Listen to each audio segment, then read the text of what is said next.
Hi, so today we're going to be making our Halloween blocks. So you'll have four paint colors. You'll have the orange, the purple, the white, and the black.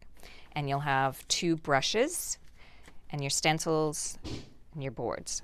So because you have two brushes, you're going to be painting two blocks first, and then we'll go to our third. So I've painted my orange and my purple. So the orange and the purple will need two coats. The white will only need two coats, but maybe on the face of the ghost, you might want a third. You'll have to see.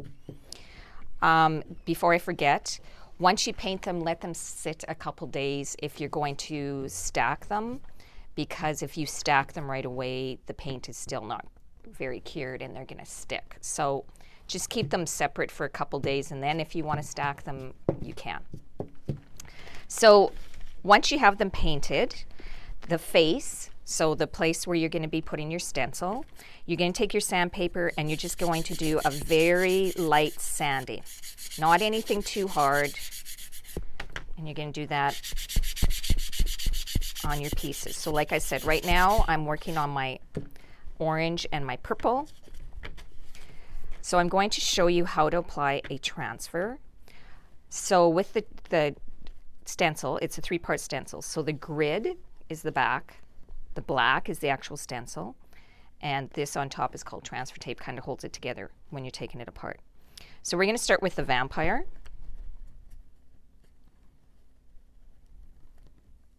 So the vampire is a little bit different because you only have one straight edge. Your other two stencils are all squares that are the same size as your blocks. So with your vampire, what you need to do is you need to line it up at the bottom of your stencil. So your black is going to match the size of your block. So I'm going to put it on. I'm going to rub it down a bit. You don't have to rub too much. And then I'm going to pull this tape. And when you're pulling the tape, hold it with your other hand. And do you see how that black is on there? You shouldn't have that black. If it's on there, you're going to rub it back down.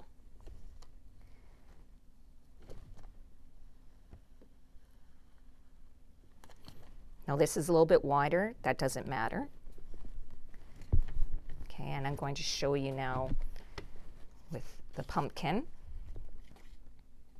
So when you're peeling it off your backing, if there's any black that sticks on here, you have to push it back down and rub. So you shouldn't have any black left on your white. And I'm going to line it up with my corners and my top. I'm going to bring it down. And then I'm going to peel it off. And again, if there's any black that sticks to this, you have to push it back down and rub.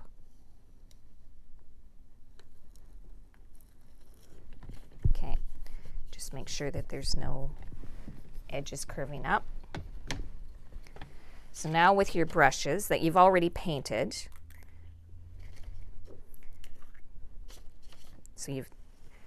we're going to go over top of our stencil to kind of seal it so that you don't get a lot of paint bleed. So you're going to dip it in, and I'm going to go over top.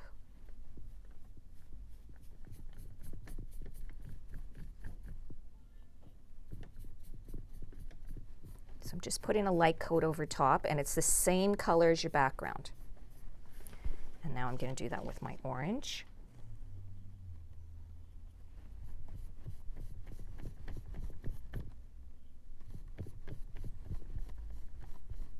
So always the same color of your background is what you're going to do.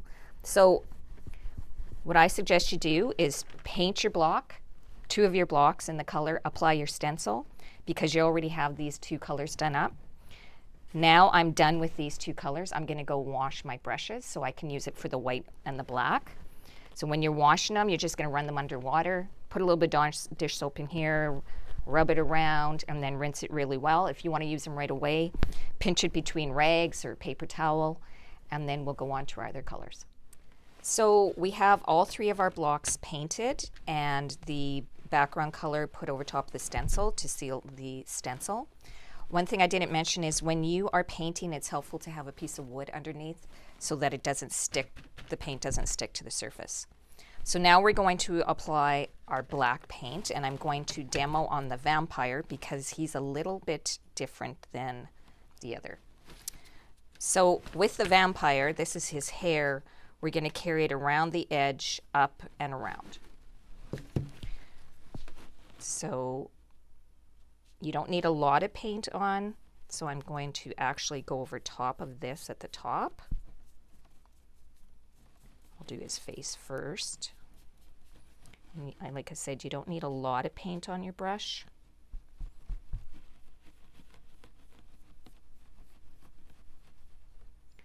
So with his hair, do you see how the curve kind of ends here? I'm just going to go make a straight line with my brush here. And I'm going to make a straight line with my brush here. And then I'm going to paint from that point up. And that will be kind of like his sideburns. We didn't paint the back of his head for the hair. Sorry, I should turn it this way.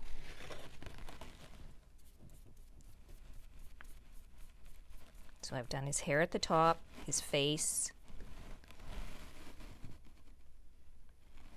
Now I'm just going to do the top. And this is the only block that you're going to do this to. The vampire's kind of special.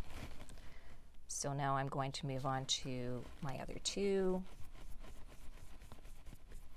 And it's better to do lighter coats of the black than really thick ones. Because if you do really thick, that's when the paint can get underneath your stencil and make a little bit of a mess.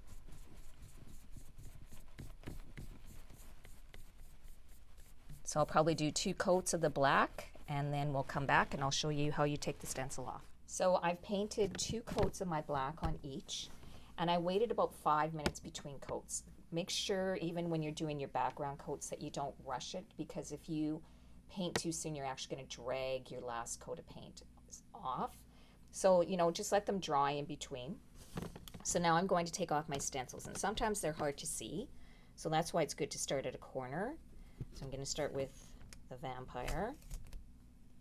Oh, some of my paint came off.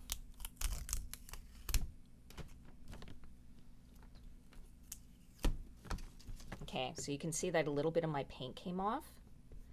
I'll touch that up afterwards with my paint. So there's not many things that you have to pick out, but if you do, you can use a pin, you can use a pointy toothpick, something that has a sharp point. So I have to take out the inside of his eyes, so I'm just going to go very carefully. Don't press too hard because you don't want to take the paint off in there. And I'm going to take out his eyes. The pupils. Sometimes a little bit tricky, so you might have to get an adult to try it and help you with this. He's being really stubborn. There we go. Okay. Luckily with the pumpkin, all you have to do is take off the stencil. Okay, I think we should stop.